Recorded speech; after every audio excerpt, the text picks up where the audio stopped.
2019년 3월 20일 오늘은 댄 코츠 미국 정보국장의 방한 이후는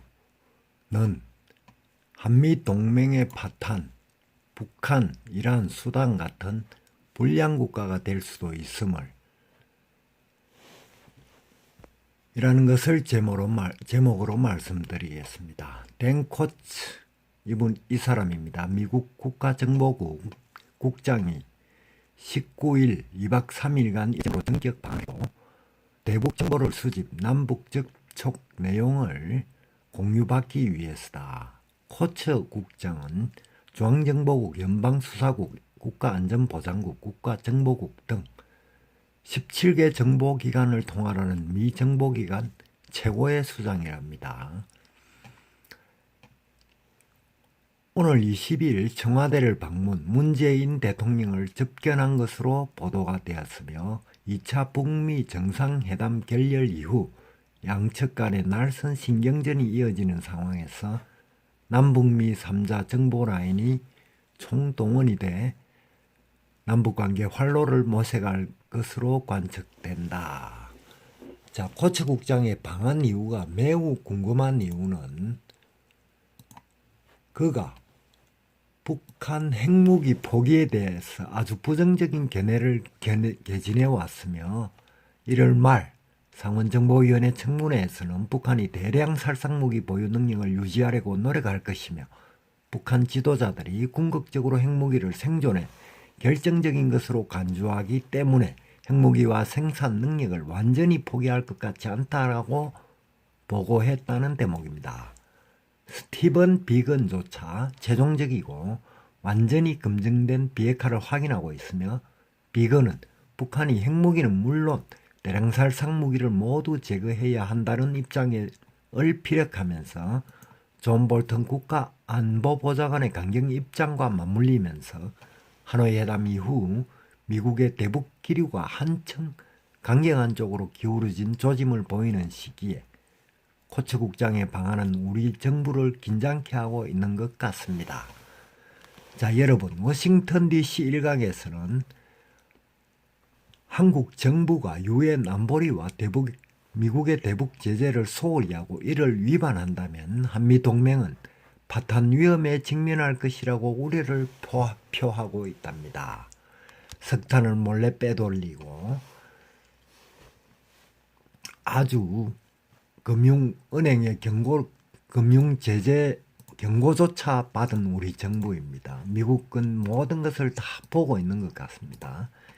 이는 미국인들과 피와 돈으로 지켜온 우리의 동맹국이라고 부르는 국가에 의해 당하는 절대적으로 할 수 없는 배신이다 라면서 한국 정부가 고의적으로 제재를 위반한다면 한국은 북한, 이란, 시리아, 수단 같은 불량국가 명단에 오를 수 있을 것이라고 워싱턴 DC의 조슈아 스탠턴 변호사는 경고하기도 했다 합니다. 조지 타운데 브라운 전 미국 정보당국장은 한국 정부가 추진 중인 대북철도 프로젝트와 관련하여 건설자금 지원이 조달이 필요한 사업으로 유엔과 미국의 제재 완화 없이는 효과가 없을 것이라고 보았다. 개성공단, 금강산 관광 재개 조치 또한 어려울 것으로 보인다. 자, 한국 정부에 대한 경고일까요? 아니면 한국 정부의 대북관계 속도 조절을 위한 협력이 될까요? 여러분, 두고 보아야 알겠지만 외교적으로 민감한 시기에 코츠 국장의 방안은 비상한 관심을 모으고 있습니다. 물론 트럼프의 끝을 알 수 없는 변덕, 그 사이에 미국, 중국 사이에서 남북관계를 판단하는 건 매우 어려운 게 사실입니다.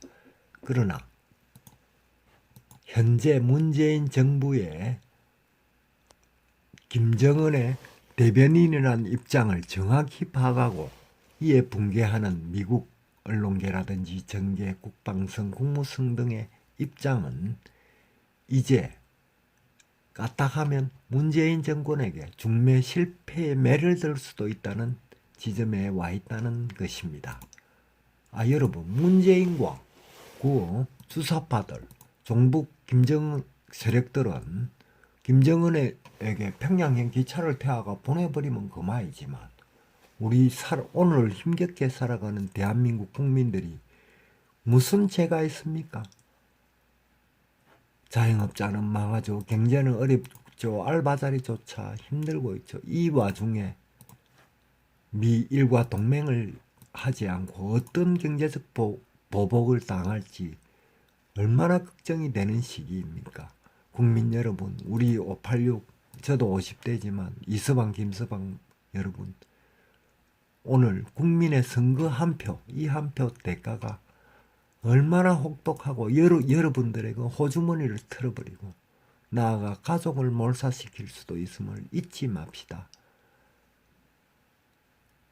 이를 계기로 더욱 나아가 국가를 어두운 길로 이끄는 이러한 반역적인 좌파 정치 세력을 몰아내고 민주주의가 더욱 꽃피고 안보와 경제가 튼튼한 나라로 나아가길 소망해 봅니다.